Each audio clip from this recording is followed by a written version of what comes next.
முதல்ல இந்த விழாவுடைய நாயகன் சித்தார்த்துக்கு எங்களுடைய மனமார்ந்த வாழ்த்துக்கள். ஏன்னா இந்த சின்ன வயசில் வந்து இவ்வளோ பெரிய அரங்கம், இவ்வளோ பெரிய ஆடியன்ஸ் மத்தியில், இவ்வளவு பெரியவர்கள் மத்தியில், இவ்வளவு கலைத்துறை சார்ந்த அத்தனை ஜாம்பவான்கள் மத்தியில் ஒரு கைத்தட்டல் கிடச்சி ஒரு மேடை கிடைக்கிறது மிகப்பெரிய கஷ்டம். முதல்ல அந்த குழந்தைக்கு ஒரு மிகப்பெரிய கைத்தட்டல், அரங்கம் நிறைந்த கைத்தட்டல் கொடுங்க.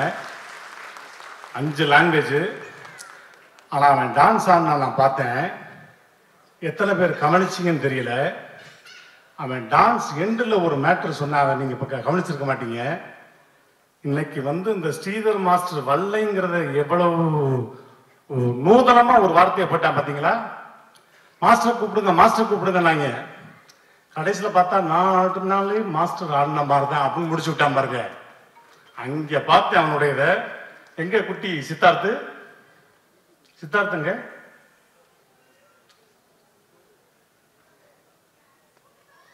உள்ள போயிட்டானா? உள்ள போயிட்டானா விட்டுங்க.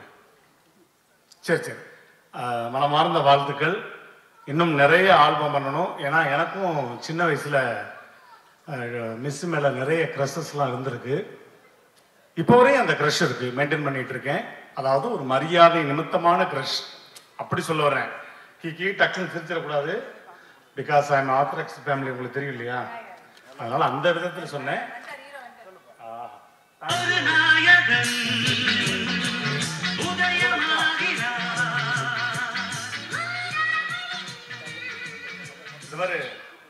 உன் வயசுல எல்லாம் நான் எத்தனை ஆல்பம் பண்ணியிருக்கேன் தெரியுமா? என் போட்டோவெல்லாம் எடுத்து ஒட்டியிருக்கேன் நோட்ல. நிறைய ஆல்பம் பண்ணியிருக்கேன். புரிஞ்சா? புரிஞ்சிருச்சுன்னா ஓகே, தேங்க்யூ. இந்த குழந்தை வந்து இன்னும் பெரிய பெரிய நிகழ்வுகள், இன்னும் எதிர்காலம் நிறைய இருக்கு. அதுக்கு பெற்றோர்கள் அவ்வளவு தூரம் வந்து சப்போர்ட் பண்றாங்க. அவங்களுக்கு எங்களுடைய மனமார்ந்த வாழ்த்துக்கள்.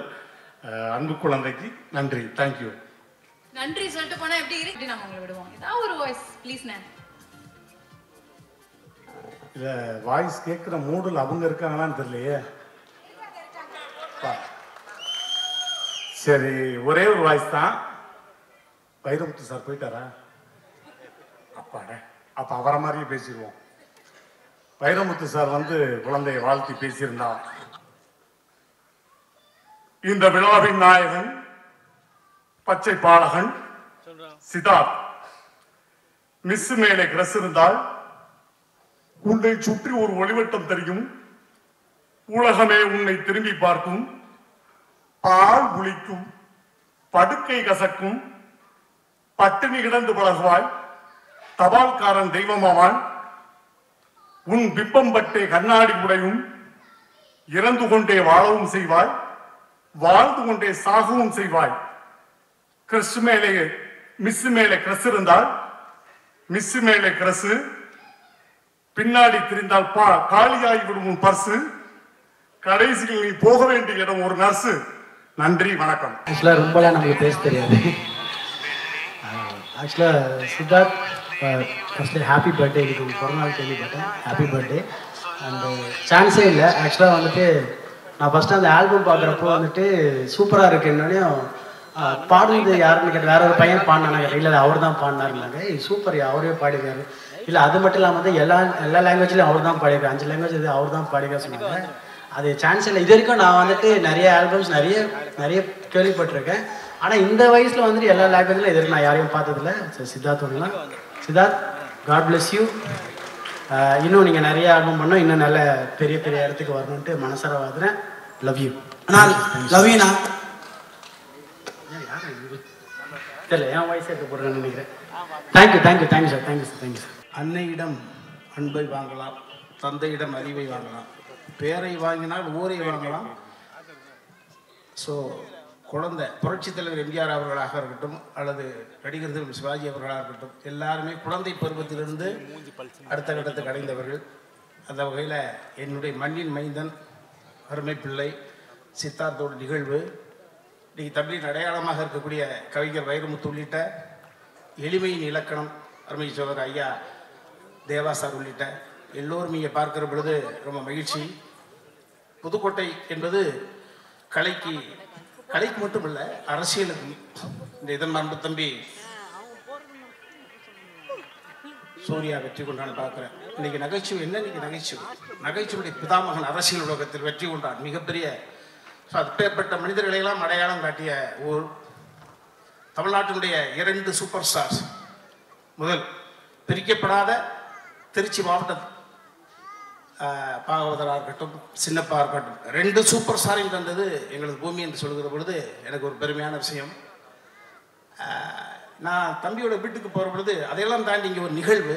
இந்த நிகழ்வு என்பது ஒரு தாய் மாமன் தாயாகவும் இருந்து 2 பிள்ளைகளை வளர்க்கிறாப்புல பொழுது இந்த கரிகாலன் கற்பையா 2 அற்புதமான சகோதரர்களுடைய உணர்வை இந்த தாய் மாமன் அவருக்கு கொடுக்கக்கூடிய அந்த ரத்தனம் சாருக்கு கொடுக்கக்கூடிய எங்கே போனாலும் மாமா, அதெல்லாம் நான் நிறைய நிகழ்வுகள் சொல்வேன். நிறைய ஒவ்வொருவர் மனிதனை பார்க்கிற பொழுது ஒவ்வொருவரும் நடமாடு புத்தகம் அவர்கள் பொழுது நாம் என்ன கற்றுக்கொள்கிறோம் அப்படிதான்.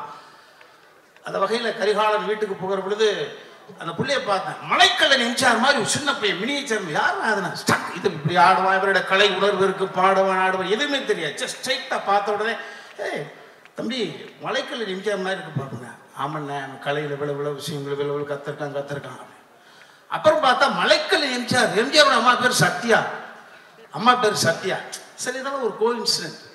ஸோ கரிகாலன் 2 அடி பெண்ணல் எடுத்தாலும் கூட சித்தார்த்தனுடைய கரம் பிடித்த அவருடைய அற்புத தாய் எனது அன்பு தங்கை சத்யா இந்த மகனை உச்சத்தில் உயர்த்தி காட்டாமல் ஓய மாட்டார்கள். அந்த வகையில் நல்ல அற்புதமான, அதனால தான் பாருங்க எனது மகன் சாண்டி மாஸ் கூட ஓடி வந்திருக்கான் பாருங்க. நல்ல இதயங்கள். எங்கள் மண்ணினுடைய மைந்தர் கருணாஸ் அவர்கள் எதிர்காலத்தினுடைய சட்டமன்ற உறுப்பினர், முன்னாள் சட்டமன்ற உறுப்பினர், எதிர்காலத்தில் சட்டமன்ற உறுப்பினர் ஐயா, முன்னாள் இடைவேந்தர் சுப்பையா ஐயா வந்திருக்காங்க. எனது அருமை சோதரி எளிமையின் இலக்கணம் இளவரசி ஐயா வந்திருக்காங்க. அன்பு தம்பி சங்கர் வந்திருக்காங்க. பெரிய நிகழ்ச்சியான விஷயம். ஆமாம், இங்கே வந்து பார்த்தா ஜாதி மதங்களுக்கெல்லாம் தாண்டி இந்து முன்னணியிலேருந்து சாமி வந்து உட்காந்துருக்காரு. அட்டா, ஒரு கரிகாலனுடைய சேமிப்பை பாருங்கள. ரொம்ப அற்புதமான நிகழ்வு. இந்த குழந்தையை கொண்டாடுவதற்காக நீங்கள்லாம் வந்திருப்பது என்பது தனிப்பட்ட முறையில் அந்த குழந்தையினுடைய பெரிய பாவாக நானே ஒரு பொறுப்பெடுத்துக்கிட்டு உங்களுக்கெல்லாம் நன்றி சொல்வதை ஒரு பெருமையாக நினைக்கிறேன். ஒரு விஷயம், அடுத்த தலைமை இந்த நிகழ்வின் மூலமாக சரி கரிகாலன் இதன் மூலமா என்ன சொல்ல வர்றார் நாட்டுக்கு, அது ஒரு கேள்வி வரும்ல. ஒன்றும் இல்லை, குழந்தைகளை பெப்பது முக்கியம் இல்லை. நான் சமீபத்தில் ஒரு நிகழ்வுக்காக போயிருந்தேன் திருப்பூருடைய அடையாளம் பப்பீஸ் மிஸ்டர் சக்திவேல். அவர் என்னோடு ஒரு நேரத்தை ஒதுக்கி என் கூட டிராவல் பண்ண ஆசைப்பட்டாங்க. ஒரு 3 மணி நேரம் அவர் தனிமையோடு இருந்த பொழுது 15,000 பேருக்கு ஓனர் பப்பீஸ் மிஸ்டர் சக்திவேல். அவர் திருப்பூருடைய அடையாளம் அவர் தான். அவர் சொன்னார், இப்படி எனக்கு உரிமை கொடுத்த உடனே பேச்சு போயிட்டே இருந்த பொழுது, இவ்வளவு தொழிலாளர்கள் இவ்வளவு தொழில் வச்சிருக்கீங்க, ஏன் ஒரே ஒரு குழந்தையோடு நிறுத்திட்டீங்கன்னு கேட்டேன். குழந்தை பெக்கிறது ரொம்ப ஈஸி, அதை வளர்க்கிறது பெரிய டாஸ்க். குழந்தை எதிர்காலத்தில் வளர்த்து இந்த சமுதாயத்துக்கு சரியான பிள்ளையாக கொடுப்பது என்பது சாதாரண விஷயம் கிடையாது. குழந்தை ஸோ அந்த வகையில் இந்த கரிகாலன் சத்யா இந்த தம்பதியரிடம் நான் பார்ப்பது, இவ்வளவு பரபரப்பாக இருக்கக்கூடியவர்கள் இப்படி குழந்தையை வளர்ப்பாங்க நேரடி கட்டுப்பாட்டில் அந்த குழந்தைய அப்படியே. ஸோ அந்த வகையில் சித்தார்த்த இறைவனால் ஆசீர்வதிக்கப்பட்ட ஒரு குழந்தை. சரீரம் சாரீரம் 2 இருக்கு. எக்ஸ்ட்ரா கரிக்குலர் ஆக்டிவிட்டிஸ் சொல்லிக்கிட்டே இருக்கமே, என்ன அது எதை கொடுக்கும்? புத்தகத்தை பார்த்தோம், படித்தோம், மனப்பாடம் பண்ணோம், தேர்வு எழுதும், வெற்றி பெற்றோம், அதல்ல. Self confident. இந்த சமுதாயம் எந்த நேரத்திலும் எது வேணாலும் செய்யும்.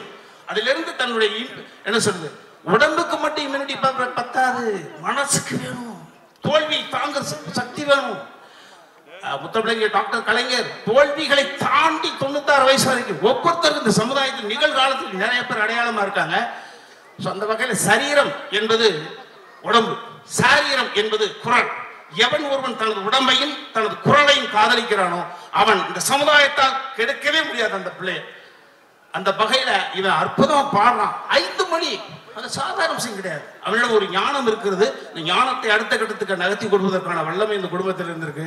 அவனை அடையாளப்படுத்தி அந்த குழந்தைய அடுத்த கட்டத்துக்கு நகர்த்து போனாங்க. தனிப்பட்ட முறையில் இந்த பிள்ளை அடுத்து அவர்களை தேர்ந்தெடுக்கக்கூடிய அந்த சூழலை பொறுத்து நிச்சயமாக மிகப்பெரிய ஒரு உச்சத்தை தொடுவான். வந்து வாழ்த்திய அத்தனை இதயங்களுக்கும் நன்றி நன்றி நன்றி. யார் பண்ணு கேட்டாங்க, ஏதாவது ஐடியாஸ் இருக்கான்னு சொல்லுங்க. அப்பா கண்ணை மூடிட்டு எங்க ஐயாவோட மருந்து வரணும் சார், அதைத்தான் ஃபிக்ஸ் பண்ணியிருக்கணும் உன்ட்டு சொல்றேன்.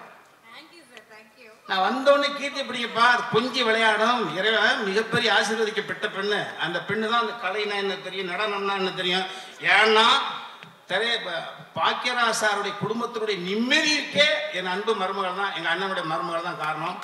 எனது அன்பு பிள்ளை இந்த மன அழுத்தம் என்று சொல்லுகிறார்கள். சாந்தனுவிடம் இருக்கக்கூடிய அத்தனை திறமைகளும் சகிப்புத்தன்மையோடு இருந்து தாயாகவும் மாறி அந்த பிள்ளை அடுத்த கட்டத்துக்கு நகர்த்துறாங்க. அந்த பிள்ளை தான் இன்னைக்கு சித்தார்த்தை வந்து தொகுத்து வழங்குறது என்பது ரொம்ப மகிழ்ச்சி. அனைவருக்கும் வணக்கம். ஒரு அற்புதமான ஒரு நிகழ்வில் உங்களோடு ஒருவனாக நானும் கலந்து கொண்டுவதில் எனக்கு ஒரு மற்றற்ற மகிழ்ச்சி. அதாவது இதில் எனக்கு ஒரு சின்ன கிரெடிட் என்ன அப்படின்னா, முதல்ல வந்து இந்த இடத்துக்கு வந்தவொடனே என்னுடைய பழைய கால வாழ்க்கை தான் ஞாபகத்துக்கு வருது. ஏன்னா சென்னையில் இருக்கக்கூடிய ஒரு மிகப்பெரிய அரங்கங்களில் இது முதன்மையான அரங்கம்.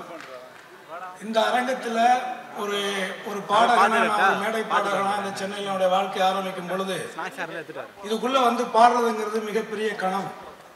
அவ்வளோ ஈஸியாக வர முடியாது, சபாக்காரங்களும் அவ்வளோ ஈஸியாக புக் பண்ண மாட்டாங்க. ஆனால் அதுக்குள்ள போராடி இதே அரங்கத்தில் கிட்டத்தட்ட 100க்கும் மேற்பட்ட இசை நிகழ்ச்சிகளை நடத்திய பல பேரில் நானும் ஒருவன்.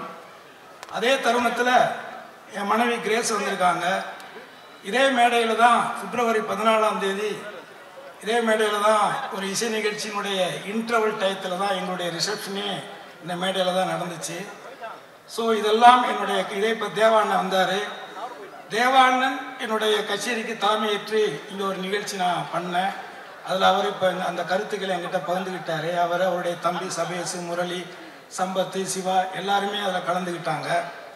ஸோ ஆக ஒரு வரலாற்று சிறப்பு மிக்க இந்த அரங்கத்தில் ஒரு 6 வயசு குழந்தை வந்து ஒரு அற்புதமான ஒரு என்ன சொல்கிறது, ஒரு நல்ல ஒரு திறமையோடு, அதுவும் தாய்மொழியாம் தமிழ் மொழியில் பாடுறதுங்கிறத தாண்டி இந்த வயசில் இத்தனை மொழிகள் அவர் பாடினது எல்லாருக்கும் வியப்பூட்டுது. அதை தாண்டி அவருடைய நடனம், அவருடைய எக்ஸ்பிரஷன்ஸ் எல்லாமே எல்லாருக்குமே பிடிச்சிருக்கும்.